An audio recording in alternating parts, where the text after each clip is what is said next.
Bonjour tout le monde, aujourd'hui on se retrouve dans une nouvelle vidéo et une vidéo un peu particulière puisque c'est une première. Il s'agit de la première chronique que je fais depuis que j'ai ma chaîne, donc voilà. Donc ça fait pas très longtemps que j'ai ma chaîne, mais j'ai déjà posté 3 vidéos. Et je me décide enfin à faire ma toute première chronique. Ce sera pas une très longue chronique, étant donné que j'ai jamais fait ça en vidéo. Je l'ai fait très peu sous écrit, je l'ai plus fait sous forme de commentaires de texte. Là, sur un livre, c'est un peu plus difficile. N'hésitez pas à me mettre vos commentaires pour que ça puisse m'aider, des choses que je puisse rajouter dans mes prochaines chroniques vidéo, enlever. Donc voilà, n'hésitez pas soit à venir sur mon Twitter, soit à venir en commentaire, juste en dessous de la vidéo. Et je vais commencer cette chronique tout de suite. Donc, comme vous avez pu le voir dans le titre, j'ai décidé de chroniquer, plutôt d'opposer deux livres.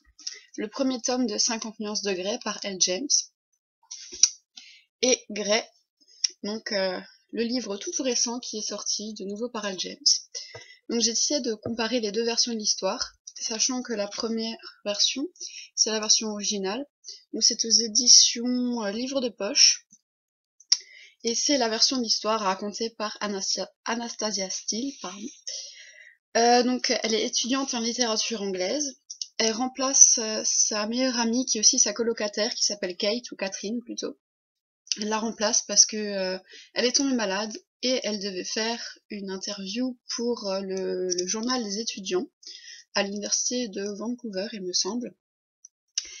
Et donc c'est comme cela que vont se rencontrer Christian et Anna. Donc Anna part l'interviewer et commence alors le jeu de séduction mené par le personnage masculin. Dans l'édition Grey, donc l'édition, dans le livre Grey, les éditions anglaises c'est Oral Books, c'est la troisième fois que je le dis, mais bon. Et l'édition française, je possède les deux, c'est l'édition J.C. Lattès. Voilà. Donc dans cette édition, je vais garder l'édition anglaise en main, pardon. Donc dans cette édition, l'histoire c'est la même, c'est celle du tome 1 de la saga 50 nuances de Grey, racontée par cette fois-ci par Christian Grey. Donc tout ce qui était vu du point de vue d'Anna, donc sa vie étudiante, son amitié avec Kate, etc.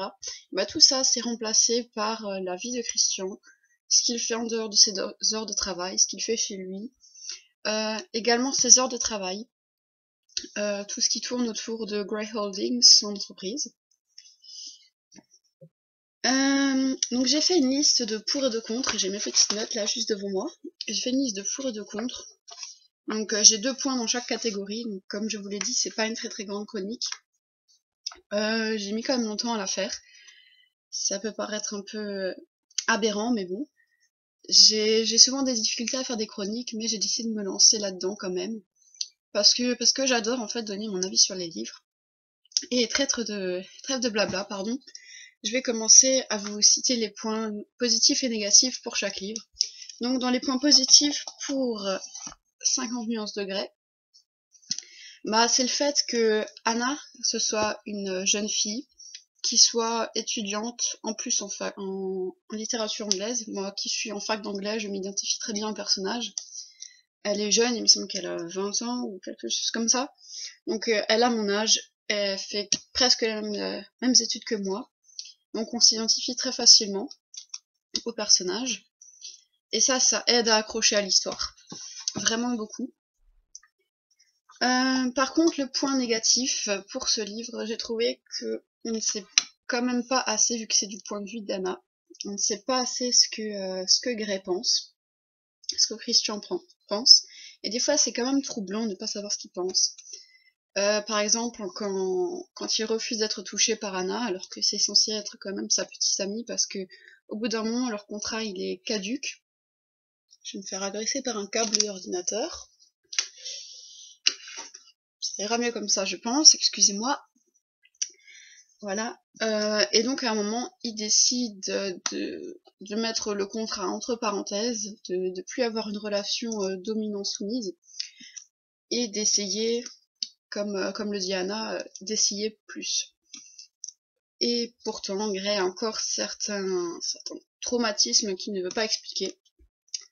Mais, au grand bonheur, on trouve toutes les réponses dans cette édition-là, et je pense que c'est l'une des principales raisons pour laquelle L. James a tenu à faire cette édition, donc raconter l'histoire à travers les yeux de son personnage masculin et non plus de son personnage féminin comme elle l'a fait pendant 3 tomes. Donc le gros point positif, c'est qu'on se rend compte que Christian, il est pas si confiant en soi que ça en fait. Il a des gros doutes sur lui-même, alors que quand on le voit dans l'autre édition, on peut penser qu'il déborde de confiance en lui, que c'est un macho et compagnie. Mais en fait, dans ce livre, on se rend compte qu'il a plein de doutes sur lui-même. On se rend compte... Pardon. Oulala, c'est la fatigue. Excusez-moi. Je ne sais plus où j'en suis. Oui, voilà. On se rend compte aussi qu'il a eu des débuts très difficiles dans la vie. Donc tout ça, c'est raconté. J'ai pas très envie de vous spoiler si vous avez envie de le lire, je ne sais pas. Ou si vous l'avez lu, ou si vous êtes en train de le lire.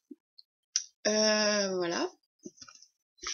Il a eu des débuts très très difficiles dans la vie et il a encore des séquelles à l'heure de sa romance avec Anna. Parce qu'au final, ça se tourne en romance. Et voilà, c'était mon dernier point. Après, le gros point négatif, ça m'a beaucoup perturbée. C'est que j'ai trouvé, pour moi, il y a trop de passages sur les négociations économiques, sur les contrats qu'il fait par rapport à son entreprise, à Grey Holdings. Donc, si je devais soulever un point négatif, ce serait celui-là pour ce livre-là. Parce que on a l'impression d'être figé, vraiment, de pas avancer dans l'histoire. Mais voilà, on a l'impression d'être bloqué, que ça casse un peu le rythme de l'histoire. Alors qu'il faudrait plus se concentrer vraiment sur ce qu'il pense, sur l'histoire qui est au final racontée là-dedans. Mais bon, je pense que c'est un choix volontaire d'Al James de mettre autant de passages de la vie professionnelle de Grey, parce qu'on voit quand même que dans son travail, il y a des choses qui lui rappellent Anna. Aussi, les passages, des fois, ils sont trop longs. C'est pas qu'ils sont tout le temps trop nombreux, c'est qu'ils sont trop longs aussi. Et ça m'a gênée, et du coup, comme un petit bilan, je dirais que je n'ai pas tellement accroché à l'édition racontée par Christian, mais plus à la version originale. Voilà, parce que j'avais l'impression de pas avancer justement dans ce livre-là, alors que celui-là, je l'ai dévoré. J'ai dévoré les 3 tomes, celui-là, je dois avoir mis 1 mois et demi, je crois, à le lire. Ouais, 1 mois et demi, je pense, voire même peut-être 2 mois, ou pas loin de 2 mois. J'ai vraiment traîné pour le lire, c'est rare que je mette autant de temps pour lire un livre, surtout si je l'achète de mon plein gré, que je le lis de mon plein gré. De mon plein gré, oui, le jeu de mots. Désolée. Donc voilà. Et j'avais aussi pas forcément tout le temps envie de le continuer, c'est très très rare que j'ai pas envie de lire quand même un livre que j'ai acheté personnellement, qu'on m'a offert et que j'ai très très envie de lire. J'avais hâte qu'il sorte depuis qu'il a été annoncé.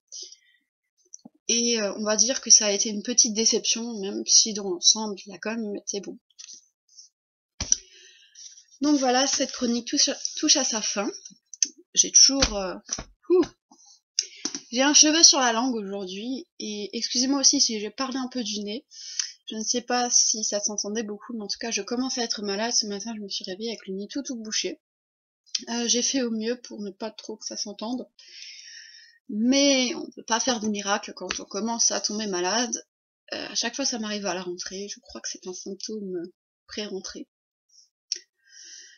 En tout cas, n'hésitez pas à me dire comment je peux améliorer cette chronique vidéo pour de futures chroniques. Qu'est-ce que je dois enlever, rajouter, qu'est-ce que je dois changer tout simplement. Et je vous fais plein de bisous et je vous dis à la prochaine dans une nouvelle vidéo.